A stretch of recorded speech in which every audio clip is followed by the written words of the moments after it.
sekarang kita membahas tentang studi kasus yang sudah kita tentukan, yaitu perencanaan tempat pengolahan sampah 3R di Kecamatan Panarukan, Kabupaten Situbondo. Dan studi kasus ini kita tuh mengetahui ya, kalau misalnya Kecamatan Panarukan di Kabupaten Situbondo ini yang terletak di Provinsi Jawa Timur itu mengalami pertumbuhan penduduk dan aktivitas ekonomi itu yang sangat besar, terutama di sektor perdagangan, jasa, dan industri rumah tangga. Dapat dilihat dari timbulan sampahnya di tahun 2023 dengan jumlah penduduk 59.000 jiwa menimbulkan timbulan sampah sekitar 23 ton.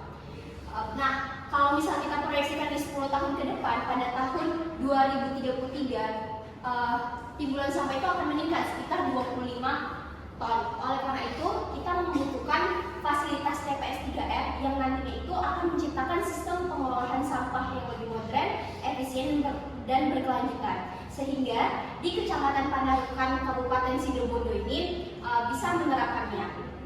Yang nantinya TPS 3R ini yang kita buat ini diharapkan bisa mengurangi volume sampah ke TPA sekitar lebih kurang 30%, kemudian dapat memperpanjang umur layanan TPA, meningkatkan efisiensi biaya transportasi dan penanganannya, menghasilkan produk bernilai ekonomi, dan meningkatkan partisipasi masyarakat dalam pengelolaan lingkungan. Nah, untuk menentukan perancangan dari TPS 3R ini, kita juga perlu menganalisis ekonomi tekniknya agar perancangan ini dapat berjalan sesuai dengan yang kita harapkan.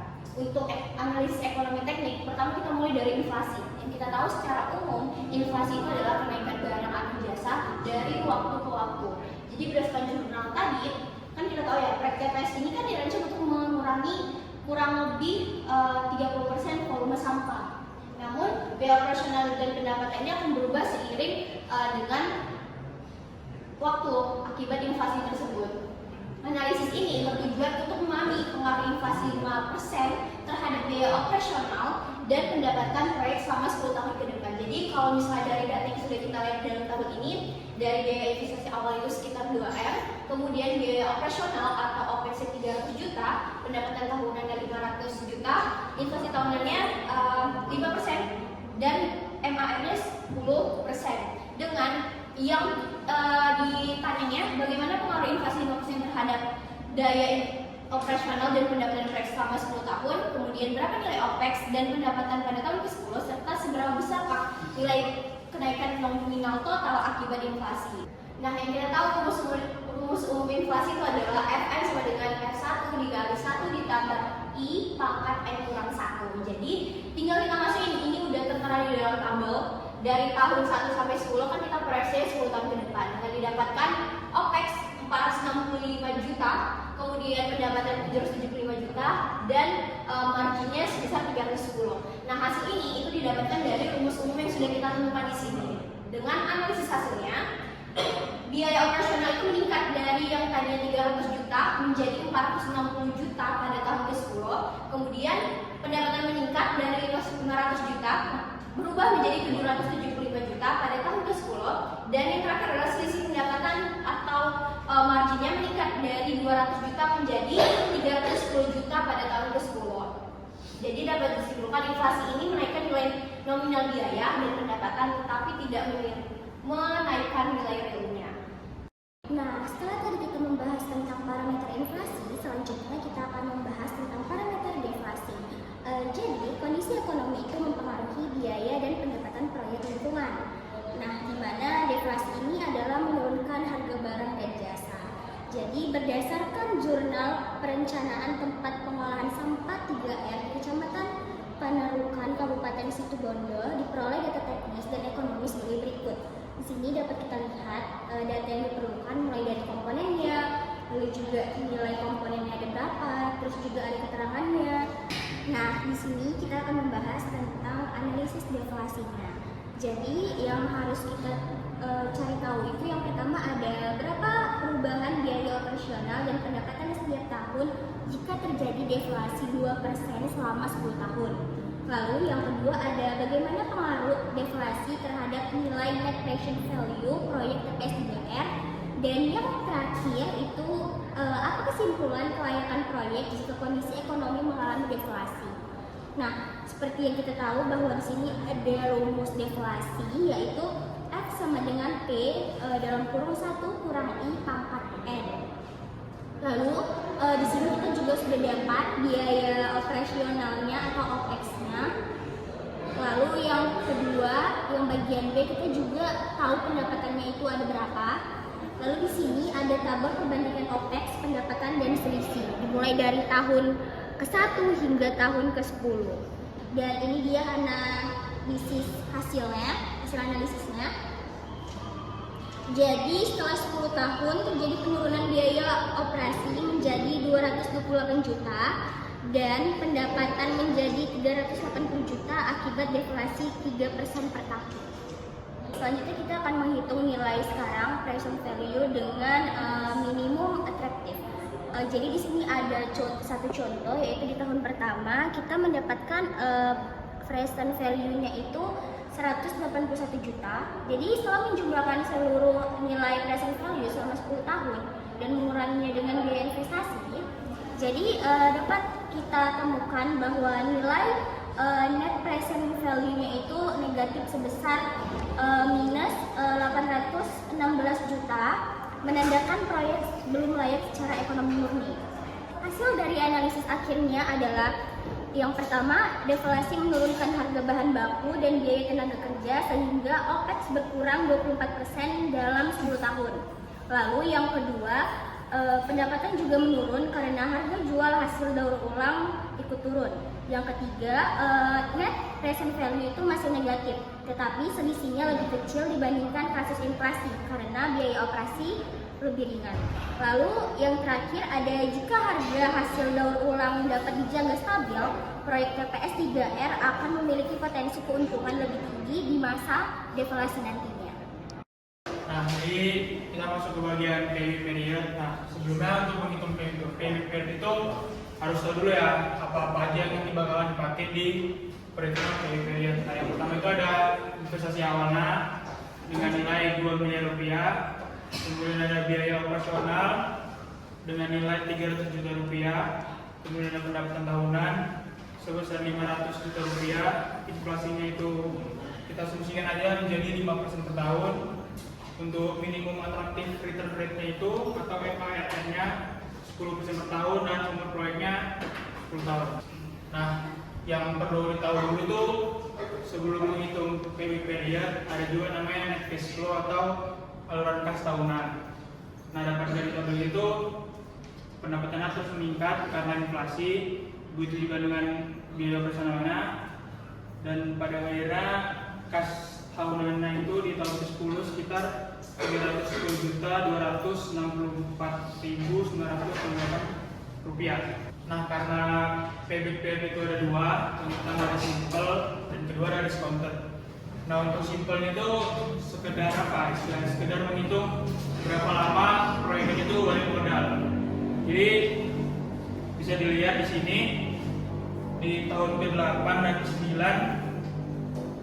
ini tuh udah mulai berubah ya. Di tahun ke-9 tuh udah mulai dapat untung lah. Sedangkan di tahun ke-8 masih rugi sekitar 90.160.866 rupiah. Nah, jadi didapat hasilnya itu 8 ditambah 90.176.866 rupiah dibagi 295.474 rupiah. Didapatlah hasilnya jadi 8,31 tahun. Nah, jadi dengan umur proyek 10 tahun balik modalnya itu sekitar 8,31 tahun.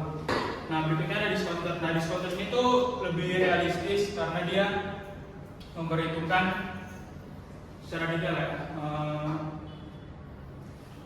Dia menghitung inflasi sama minimum rate-nya. Dilihat dari sini tuh pada tahun ke-10 pun perolehan kumulatif itu masih minus. Jadi bisa dibilang proyek ini tuh nggak layak secara ekonomi karena ada beberapa faktor juga. Yang pertama itu ada kurangnya variasi produk untuk TPS 3R ini. Yang kedua juga nggak ada dukungan ekonomi dari pemerintah. Dan yang ketiga itu kurangnya partisipasi masyarakat.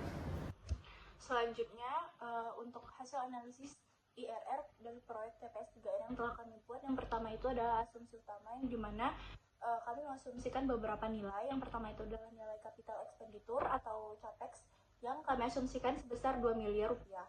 Lalu untuk OPEX atau operational expenditure yang pertama itu adalah 300 juta yang dia itu naik sebanyak 5% per tahun. Untuk revenue atau pendapatan yang pertama itu adalah 500 juta yang naik 5% setiap tahun. Untuk salvage value-nya adalah 10% dari capital expenditure atau 10% dari 2 miliar. Dan untuk MIRR-nya itu adalah 10%. Umur proyeknya itu kami asumsikan 10 tahun. Nah, dari asumsi yang telah kami buat ini, kami mendapatkan hasil yaitu untuk nilai net present value atau NPV untuk 10% itu ada di angka minus 434.928.912 rupiah, yang dimana di sini mengalami kerugian. Untuk nilai IRR-nya adalah sebesar 6,22%, yang dimana ini berarti kurang dari nilai MAR yang telah ditetapkan, yaitu nilai MAR-nya adalah 10%. Untuk payback atau nominalnya itu selama 8,3 tahun. Jadi tidak mencapai, jadi waktunya itu adalah 8,3 tahun. Namun dia itu tidak tercapai secara diskonto. Oke, untuk rumus dasar NPV atau net present value, jadi untuk mencarinya dapat dilihat di slide, yaitu rumusnya NPV sama dengan sigma N T sama dengan 0 CFT per 1 tambah I pangkat T, yang dimana CFT itu adalah arus kas bersih tahun ke T, I itu adalah tingkat diskonto, di sini MAR-nya itu adalah 10%, dan N adalah umur proyek, yang dimana kami menggunakan asumsi umur selama 10 tahun. Untuk rumus dasar mencari IRR sendiri, yaitu sigma NT sama dengan 0, CFT per 1 tambah IRR pangkat T sama dengan 0. Atau kita bisa mencari interpolasi linear dari IRR-nya, yaitu IRR sama dengan I1 tambah NPV1 per NPV1 kurang NPV2 kali I2 kurang I1. Jadi di sini kita akan mencari presentasi IRR dengan menggunakan interpolasi. Lalu bisa dilihat untuk asumsi data TPS 3R telah kami jabarkan juga tadi, yang dimana hasil NPV 10%-nya dapat dilihat di slide. Untuk IRR juga dapat dilihat, dan untuk payback pengembalian CAPEX itu adalah selama 8,3 tahun. Nah, selanjutnya itu ada interpretasi hasil IRR pada TPS 3R di lokasi Kecamatan Panarukan. Nah, jadi yang pertama itu IRR-nya 6,22%. Nah, ini membuktikan dia lebih kecil dari MRR yang harus itu 10%. Dan ini membuktikan bahwa dia itu belum layak secara finansial. Dan yang kedua, itu arus kas positif tiap tahun. Tetapi nilai waktunya itu menunjukkan kelayakan dalam proyek tersebut. Dan yang ketiga, itu payback minimal itu 8,3 tahun. Namun diskon paybacknya itu belum tercapai dalam waktu 10 tahun karena dia masih 8,3 tahun. Dan yang terakhir itu menunjukkan bahwa perlunya peningkatan efisiensi atau pendapatan agar proyek ini itu dia memenuhi target dan pengembalian nominal dananya. Nah, jadi gimana secara upaya peningkatannya? Nah, jadi di sini tuh ada skenario analisisnya. Bagaimana yang pertama itu ada revenue-nya itu di plus 20%, sehingga itu memasukkan NPV itu sebesar 309 juta, dan estimasi IRR itu bisa lebih dari 10%, yang ini tuh dapat kategori layak. Dan yang kedua, itu tuh OPEX itu diminuskan 20%. Nah, ini tuh menghasilkan NPV-nya itu lebih dari 11 juta, dan estimasi itu 10%. Dan kombinasi keduanya itu, dia tuh NPV itu positif besar, dan estimasi IRR itu lebih dari 12%, yang ini tuh termasuk layak. Nah, subsidinya itu sebesar 100 juta per tahun, itu NPV-nya itu positif, dan estimasinya itu bisa melebihi dari 10% dan kategori layak. Nah, jadi strategi peningkatannya itu yang pertama itu desverifikasi produk, yaitu kampas, pupuk cair, plastik atau logam daur ulang. Dan yang kedua itu efisiensi biaya, nah itu seperti aerator bambu, itu tenaga KSM, dan juga hemat energi. Dan yang ketiga itu dukungan pemerintah seperti subsidi operasional, typing fee, terus juga ada dana CSR, dan terakhir itu ada kesimpulan. Nah, kesimpulannya itu optimalisasi pendapatan dan efisiensi biaya dapat menaikkan IRR itu melebihi dari MIRR sendiri, dan itu menjadikan proyek itu layak secara berkelanjutan.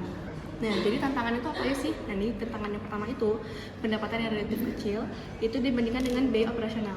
Dan yang kedua itu biaya operasional tinggi yang terus meningkat akibat inflasi. Dan yang ketiga itu kapasitas volume sampah yang fluktuatif. Dan yang terakhir itu nilai ekonomis proyek daur ulang yang belum stabil. Nah, selanjutnya adalah keterbatasan proyek TPS 3R yang kami rencanakan ini. Yang pertama itu adalah keterbatasan dukungan finansial jangka panjang. Jadi karena bisa dilihat nilai NPV-nya itu minus, jadi di sini sangat rentan terhadap dukungan finansial untuk jangka panjang. Lalu ada keterbatasan ruang lahan, karena kita mengetahui salah satu masalah yang dihadapi untuk pembangunan TPS saat ini itu adalah ruang, jadi kekurangan ruang. Lalu ketergantungan pada partisipasi masyarakat, karena kita tahu masyarakat itu kurang informasi terkait TPS 3R, jadi perlu ada penyesuaian atau sosialisasi kepada masyarakat terkait manfaat dari pembangunan TPS 3R ini. Lalu ada keterbatasan dalam kebijakan intensif ekonomi, jadi kebijakan-kebijakan yang diterapkan oleh pemerintah juga sangat mempengaruhi pembangunan proyek TPS 3R tersebut. Lalu yang terakhir adalah solusi keberlanjutan dari proyek TPS 3R ini.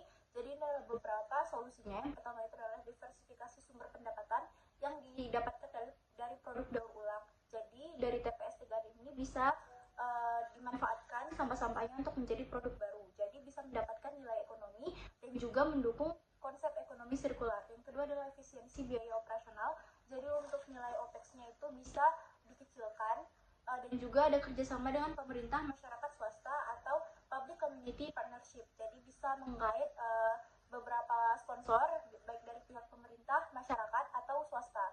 Jadi dengan ini dapat menambah nilai ekonomi dari si TPS 3R tersebut. Lalu ada program edukasi dan insentif pemilahan di sumber. Jadi dengan program ini, jadi masyarakat itu dapat lebih tertarik dengan si TPS 3R ini, jadi dapat meningkatkan nilai ekonomi. Dan yang terakhir itu adalah penetapan harga minimum untuk produk hasil daur ulang 3R.